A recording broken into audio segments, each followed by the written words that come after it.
Hello मेरे YouTube family.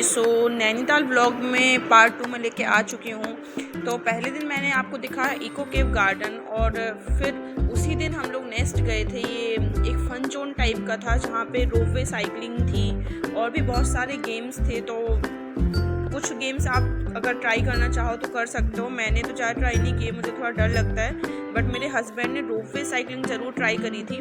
और ये यहाँ पे आप राउंड राउंड बॉल जैसे देख रहे हो, ये क्या होता है, ये ना इस जो आपकी लेक बनी हुई है इसमें इसको डाल दिया जाता है और आपको ना राउंड इसके अंदर बैठा दिया जाता है। तो आपको राउंड कर कर करके इसको दूसरी साइड लेके जाना होता है। और ये देखिए मेरे हस्बैंड रोपवे साइकिलिंग कर रहे हैं। ये क्या है, मतलब एक रोड पे ऊपर साइकिल चलाई जाती है, आपको पैडल मार के साइकिल चलानी होती है। सेफ होता है, ऊपर साइकिल जो होती है ऊपर बंधी होती है अच्छे से, तो सेफ होता है, ऐसे कोई रिस्क नहीं होता है। बट अपना अपना पर्सनल चॉइस होती है किसको पसंद है किसको नहीं पसंद है। तो मैंने हर चीज़ कवर करने का ट्राई करा है कि आपको हर एक चीज़ इसमें दिखाई जाए कि इस फन जोन में या इसमें जो भी गेम्स है मैं आपको सारे गेम्स दिखाऊंगी। ये जो मैं बॉल की बात करी थी, वो बॉल है, इसके अंदर ऐसे ये कुछ लगे होते हैं, आपको राउंड इसके अंदर बैठ के राउंड राउंड करके दूसरी साइड लेके जाना होता है। ये सारे गेम्स सेफ होते हैं, बट थोड़ा रिस्क अपने साइड से, अगर आप कोई गलती नहीं करो, कोई मिस्टेक नहीं करो तो इतना ज़्यादा रिस्क नहीं होता है, आप अच्छे से एंजॉय कर सकते हो। तो यहाँ पे हम लोग अच्छे से एंजॉय करने के बाद अपनी नेक्स्ट पहुँचे थे वाटरफॉल। ये नैनीताल में वाटरफॉल है, इसके अंदर तो हम लोग नहीं गए थे बिकॉज हम लोगों को वाटरफॉल देखने का मन नहीं था। हम लोग ऑलरेडी बहुत वाटरफॉल देख चुके हैं पीछे बहुत पहले, तो इसलिए वाटरफॉल कुछ अलग नहीं था, तो इसलिए देखने का मन नहीं था। बट आपके लिए मैंने सोचा चलो आपको बता दूँ। तो वाटरफॉल जाने के लिए 50 रुपीज़ का टिकट पर पर्सन आपको लगता है। तो एक जने के लिए आपको 50 रुपीज़ का टिकट लेना होगा। ये टिकट काउंटर है, ये यहाँ से लेके आप अंदर जा सकते हो। और कह तो रहे थे सब लोग अच्छा वाटरफॉल है, बट हम लोग लास्ट केरला गए थे तो बहुत वाटरफॉल देखे थे, इसलिए वाटरफॉल देखने का मन नहीं था। ये आप चाहो तो वाटरफॉल देख सकते हो। मैंने थोड़ा सा आपको दिखाने का ट्राई किया है कि ये कैसा है, तो आप यहाँ से देख सकते हो। अगर आपका मन हो तो आप जा भी सकते हो। और हाँ गाइस, अगर आपको मेरी वीडियोस और नैनीताल ट्रिप का ब्लॉग पसंद आ रहा हो तो प्लीज़ मेरे चैनल को लाइक शेयर ज़रूर करें, और चैनल पर नए हैं तो सब्सक्राइब ज़रूर करें। और कौन कौन नैनीताल गया है कमेंट में मुझे बताएं, और जो भी गया है वो कहाँ कहाँ गया है मुझे कमेंट में बताएं कि हमसे अगर कोई जगह छूट गई है तो मैंने वैसे सारा कवर करने का ट्राई किया है, बट अगर फिर भी कुछ जगह हमसे छूट गई हैं नैनीताल में जहाँ हम नहीं जा पाए तो आप हमें ज़रूर बताइए कमेंट में कि कौन सी जगह पे हम नहीं गए। नेक्स्ट पे हम लोग ये पहुँचे हिमालय व्यू पॉइंट। यहाँ पे ऐसा बोलते हैं कि यहाँ से ना ये जो सफ़ेद पहाड़ दिख रहा है ना, इसको हिमालय कहते हैं। अगर इसको आप उससे देखोगे ना दूरबीन से, तो ये कहते हैं ये बिल्कुल हिमालय ही है। मतलब ऐसा बोलते हैं कि ये हिमालय ही है जो पहाड़ का ये बना हुआ है, मतलब बर्फ़ का जो पहाड़ बना हुआ है। तो दूरबीन से तो हम लोगों ने नहीं देखा, ऐसे दिख रहा था, लेकिन कहते हैं कि दूरबीन से आप देखोगे तो ये हिमालय ही है।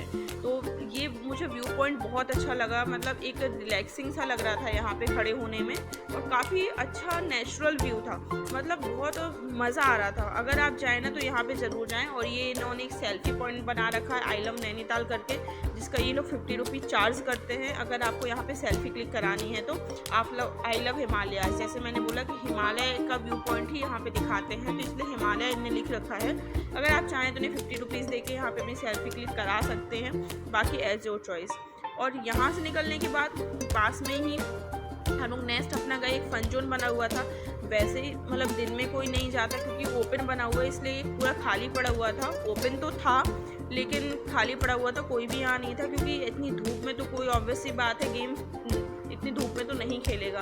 फिर भी हमने सोचा चलो यहाँ से निकल रहे हैं तो कवर करते तो चलें, भले गेम्स नहीं खेलें कुछ नहीं करें, बट पूरी वीडियो के लिए एक बार कवर तो सारी चीज़ें कवर तो कर लें कि यहाँ पे क्या क्या है और क्या नहीं है। तो यहाँ पे मैं सारे गेम्स आपको दिखा देती हूँ। यहाँ पे जो भी आप खेलना चाहो सबके अलग अलग टिकट है, ऐसा नहीं है कि आप एक टिकट में सारे गेम्स खेल पाओ। हर एक गेम का अलग टिकट है, अलग टिकट काउंटर है, तो आपको सारे गेम्स के अलग अलग टिकट लेने पड़ेंगे और खेलना पड़ेगा। तो जो भी आपको पसंद आए गेम आप आराम से खेल सकते हैं, उसका टिकट ले सकते हैं, कोई इशू नहीं है। वैसे बच्चों के लिए ज़्यादा यहाँ पे गेम्स थे, लेकिन दिन में ये पूरा खाली पड़ा हुआ था, तो टोटली बंद ही समझो कि बंद जैसा ही था। बाकी मैंने सोचा कवर पूरा दिखा देते हैं कि क्या है क्या नहीं। धूप काफ़ी थी तो हम लोगों का भी खेलने का मन नहीं करा इतनी धूप में, इसलिए हम लोग बस देख रहे थे कि क्या क्या है यहाँ पे। बाकी खेला हम लोगों ने कुछ नहीं, क्योंकि इतनी धूप में गर्मी हो रही थी बहुत ज़्यादा। वैसे तो नैनीताल में मैं सही बताऊँ हम लोग गए थे जब तो ठंड थी, फेब में गए थे हम लोग, ठंड काफ़ी थी, रात में तो गलन वाली ठंड होने लग रही थी, लेकिन दिन में अच्छी खासी धूप निकल रही थी, दिन में गर्मी लग रही थी। और रात में तो ये समझो आप 6 बजे के बाद ना रूम से बाहर निकलने की हिम्मत नहीं कर रही। अब यहाँ पे पहाड़ों में आके मैगी नहीं खाई तो क्या खाया। पहाड़ों की मैगी तो वैसे ही फेमस है और मुझे तो मैगी पसंद है, और ख़ासकर ये मैगी पता है, कहते हैं पहाड़ों की मैगी सच में एक अलग ही टेस्ट होता है, बहुत अच्छा टेस्ट होता है पहाड़ों की मैगी का। नेक्स्ट वहाँ से निकलने के बाद हम लोग गए लवर्स पॉइंट। ये मुझे एक चीज़ यहाँ पे समझ नहीं आई गाइस, आप लोग गए हो तो आप लोग भी बताना इसे लवर्स पॉइंट क्यों कहते हैं। इसमें ऐसा कुछ भी नहीं है कि लवर्स पॉइंट जैसा कुछ हो, मुझे लिटरली बताऊँ तो सुसाइड पॉइंट ज़्यादा लगा, ये लवर्स पॉइंट तो कहीं से नहीं लगा। आप इसका रास्ता ही देखिए, बड़ा मुश्किल हो रहा था मुझे जाने में, तो मैंने तो कैमरा इनको दे दिया, भाई शूट आप करो, मैं यहाँ शूट नहीं कर पाऊँगी। मुझे चलना ही मुश्किल हो रहा था, रास्ता बहुत ख़राब था, और मुझे ऊंचाई से तो मुझे फोबिया ही समझ लो, ऊंचाई से मुझे बहुत फोबिया है। मतलब मैं साइड में पहाड़ी की साइड किनारे पे भी खड़ी नहीं होती हूँ, मुझे ऊंचाई हाइट का बहुत ज़्यादा फोबिया है। तो ये इसको लवर्स पॉइंट कहते हैं। आई डोंट नो भाई, दिस इज़ लवर्स पॉइंट। ये लवर्स पॉइंट से ज़्यादा मुझे सुसाइड पॉइंट लग रहा है, लवर्स जैसा यहाँ कुछ नहीं है। फिर इतना घूमने के बाद हम लोगों को लगाई थी भूख, तो हमने सोचा चलो कुछ खा लेते, तो पास में एक रेस्टोरेंट था। अब हम लोग क्या है, विदाउट एनी, आपको पता है हम लोग प्याले से नहीं खाते हैं तो ऑप्शन कम होते हैं, थोड़ा बहुत जो मिलता है वही खाते हुए चलते हैं। तो यहाँ पे कुछ नहीं मिला, आलू जीरा फ्राइड राइस और पराठे मिल गए, तो हमने थोड़ा वही खाया। टेस्ट ठीक ठीक था, ऐसा कुछ खास टेस्ट नहीं था, लेकिन ठीक है, पेट भरना था, क्या करें। तो ये खाने के बाद फिर हम दूसरी जगह गए।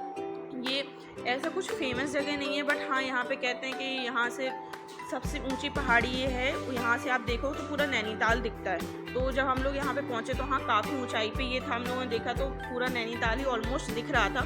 मैं ज़्यादा किनारे नहीं गई, जैसे मैंने आपको बताया, जैसे ये आंटी खड़ी हैं, मुझे तो बड़ा डर लगता है ऐसे खड़े होने में, मैं नहीं खड़ी हो सकती। फिर वहाँ से हम लोग वापस निकले तो रास्ते में इन लोगों ने ऐसे दूरबीन लगा रखी थी कि अगर आपको कुछ देखना है, मतलब यहाँ से सारे व्यू पॉइंट या फिर हमारा आज का व्लॉग होता है कंप्लीट। अब हम दूसरे दिन मिलते हैं नेक्स्ट व्लॉग में। नैनीताल के फेमस मंदिर हम आपको नेक्स्ट व्लॉग में दिखाएंगे, तो आप हमारे साथ बने रहिए। Thank you.